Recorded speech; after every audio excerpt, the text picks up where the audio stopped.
Hello, everyone. Good afternoon. I hope you're all doing good today and ready for this unit. We are now starting a new unit, right? In this unit, we are going to talk about arguments. What is an argument? Why do we need to know about arguments? And what do we gain from it? That's what we will be talking about today. So let me share with you a presentation that I have prepared for all of you. All right, you can all see this, right? So the title of this presentation is Elements of an Argument. I hope in this presentation, by the end of this presentation, you will know what the elements of an argument are and how you can make use of them.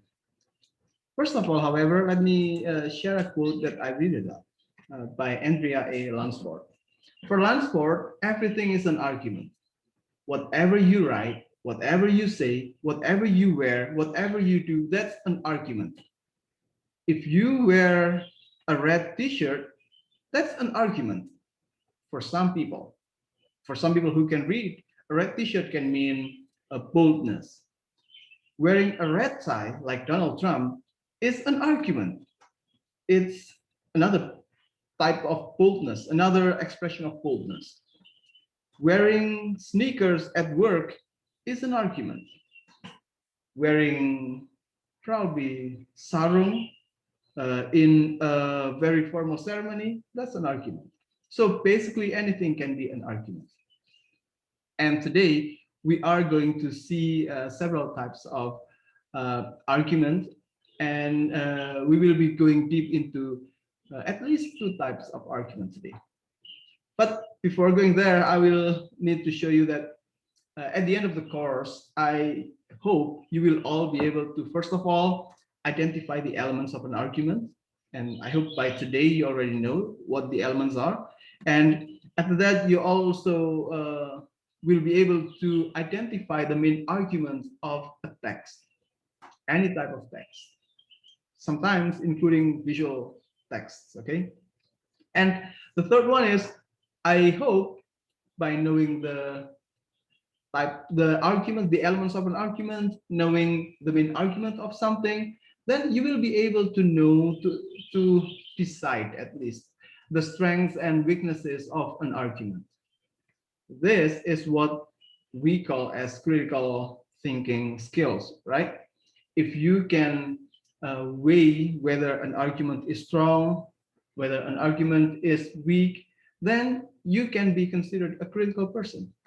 And it will be even better if you can also decide whether the argument is genuine or fake or good for us or bad for us. That's even further. So yeah, I hope you will be able to decide at the end of this unit the strengths and weaknesses of an argument.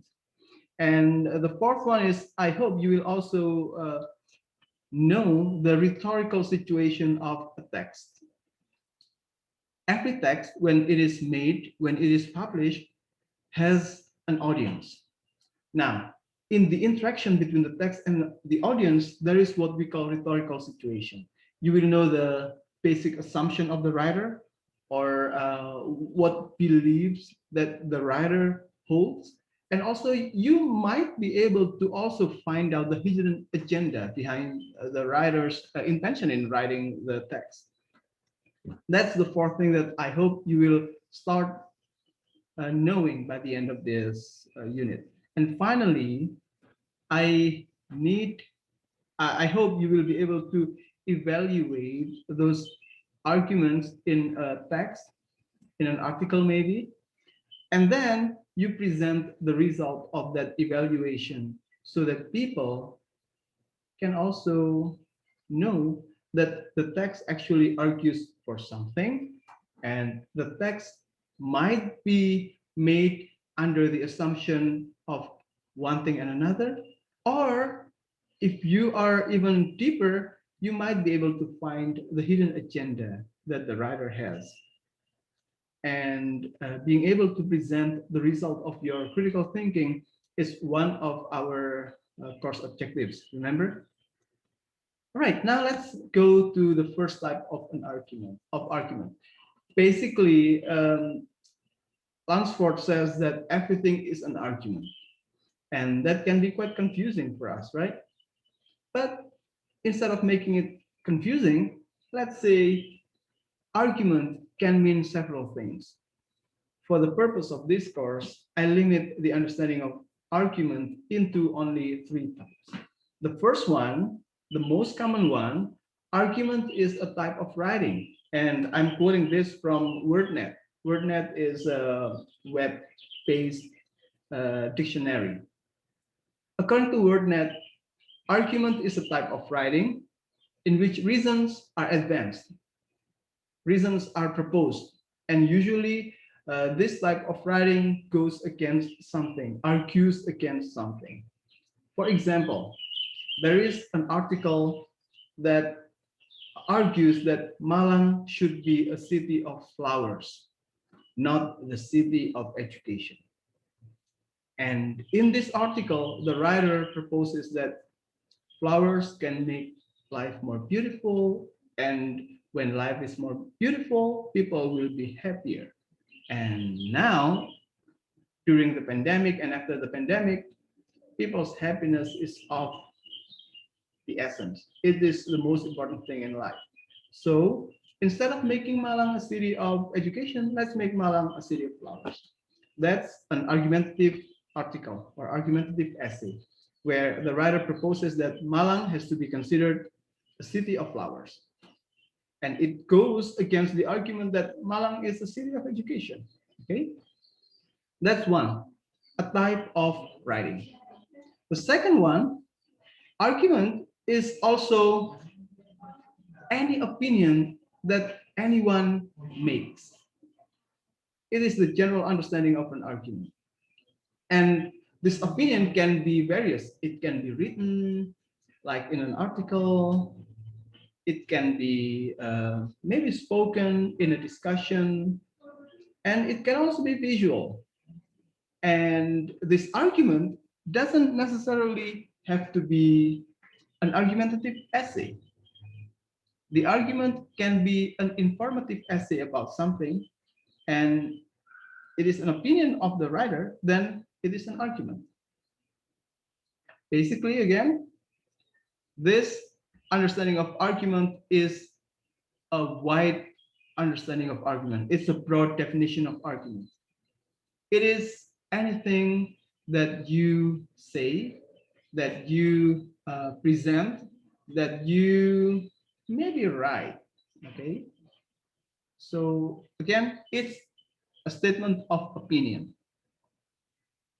The third one is when we talk about literature. Argument can be the summary or it's the subject of a plot. It's the subject of a plot in a story. If you know the beginning of a story and then the middle and then the end, then you can say that the story wants to tell us about this. Some people might call it the moral of the story. Some people who don't believe in the moral of the story will say that this is what the story wants to tell you, or the message that the story has. That is also argument. And another way to call it is theme. Okay. In this case, then, theme is not just one topic. No, not just one word. It's usually one sentence. A story about the dinner party, for example, that you read and analyzed last week, has a theme of women do not always have to be the feared one, or, well, women are not supposed to be considered second-class citizens. Why so? Because in the story, you can see that the female character here, in fact, is braver than anyone else in the story, right? So that's the argument of that short story. Third one, argument is the theme of a literary work.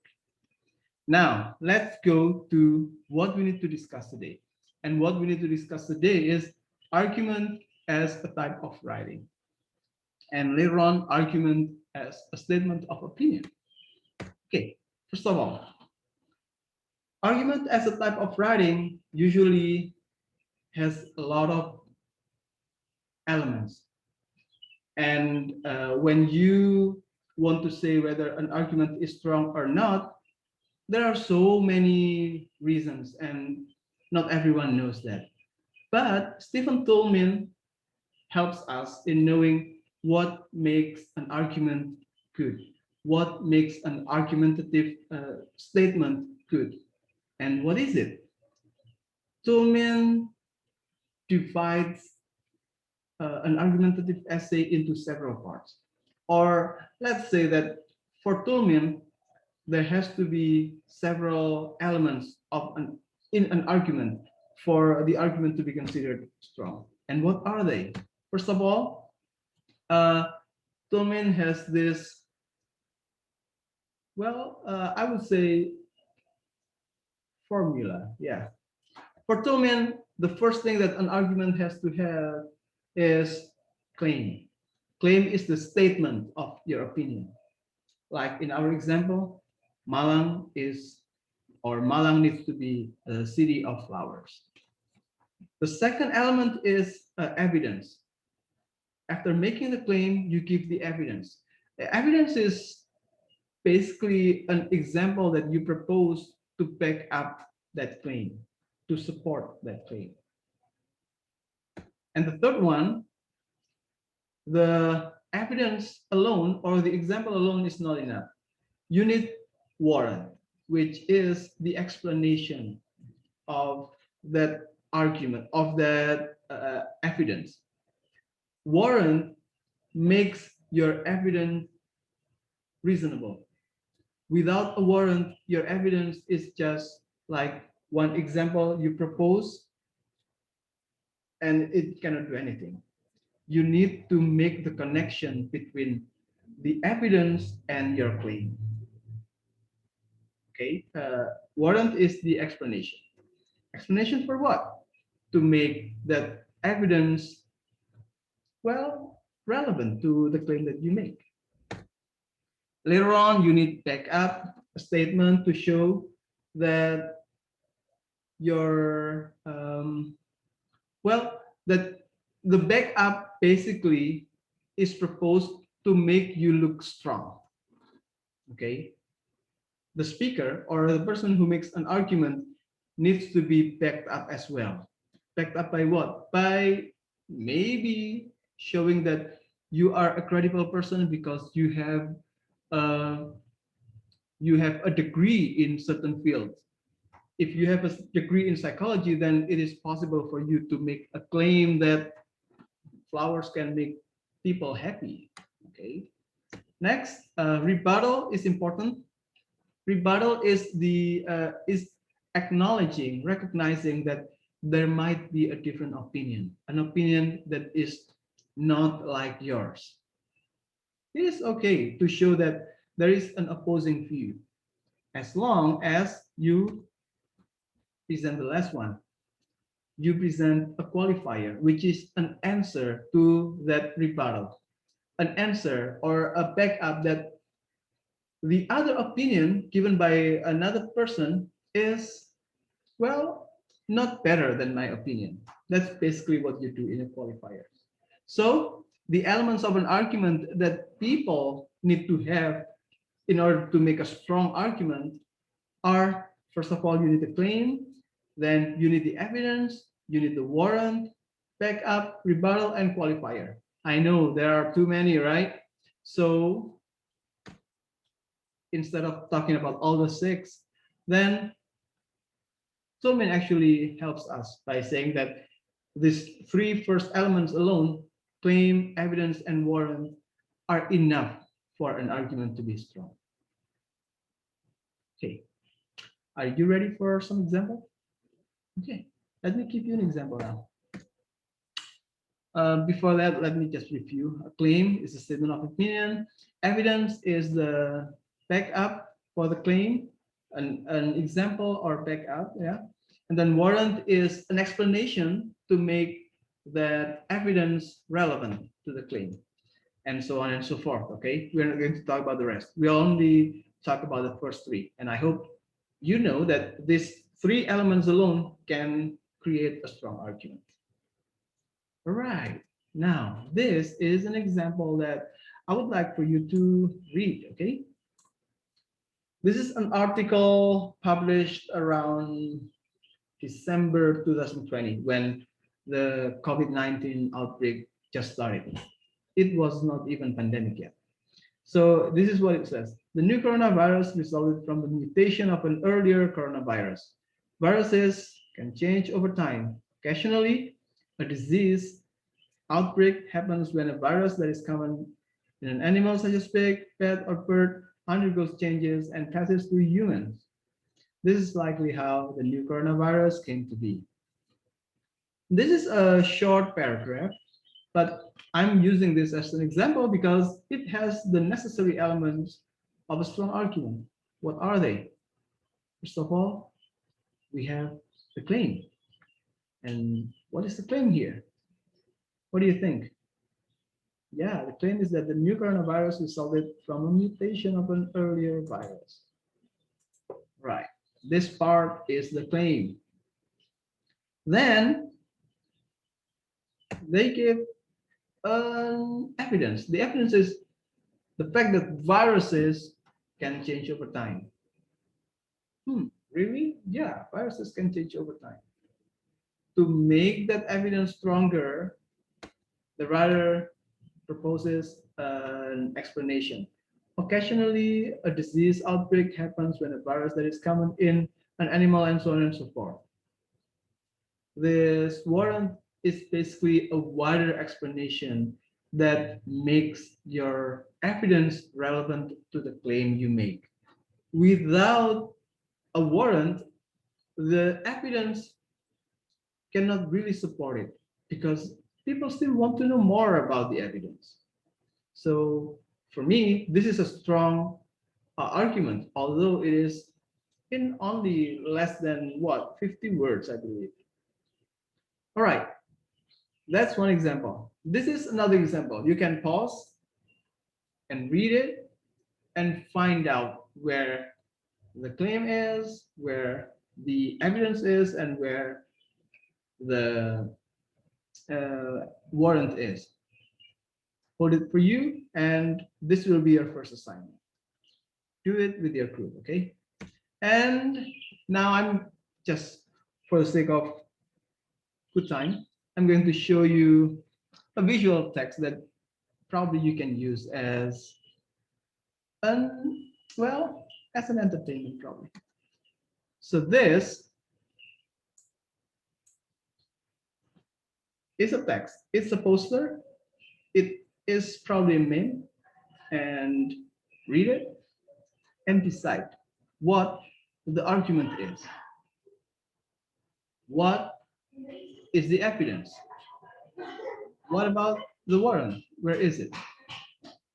Now, if a meme or if an argument is to be considered strong, it has to have at least the three elements, right? And in the case of posters, sometimes what we have is evidence provided in a form of images. It doesn't have to be written. Or sometimes the explanation or the warrant is presented as also as visual. But this one is quite unusual because for me, it has all the three elements only in the text. First of all, skip the straw day. Do we have a clear claim here? I think the claim here is pretty clear, although not explicit. The claim is do not use straw. Why? The evidence is straws and other plastics cause harm to marine life in many ways. That's the evidence. And that is not enough, right? You usually need a warrant. And what is the warrant? Here is the warrant. birds, fish, and other sea, and so on and so forth, can mistake it for food. Plastics don't biodegrade. They break into smaller and finer microscopic pieces. In other words, they're dangerous, they're deadly, they can cause harms to marine life. So this is a strong argument. The argument is clear there. The claim is clear. Skip the straw day or don't use straw. The evidence, that's also clear in the first full sentence, and the warrant is everything else. It's also there. Now, what I want you to do with your friends is, for entertainment, all right? You can choose either this second one, the second meme, or the third meme, and analyze what the claim is, what the evidence is, and what the warrant is. If it doesn't have an evidence, say it. If it doesn't have a warrant, also say it. Then please decide whether these two names are strong arguments. All right, everyone, I guess that's all. Let me show you the first picture so you can screen capture it. Okay. And this one, screen capture it. Okay. And discuss one of these with your group members, and later on, yeah, submit it here in the assignment. Right, everyone. Thank you. Bye.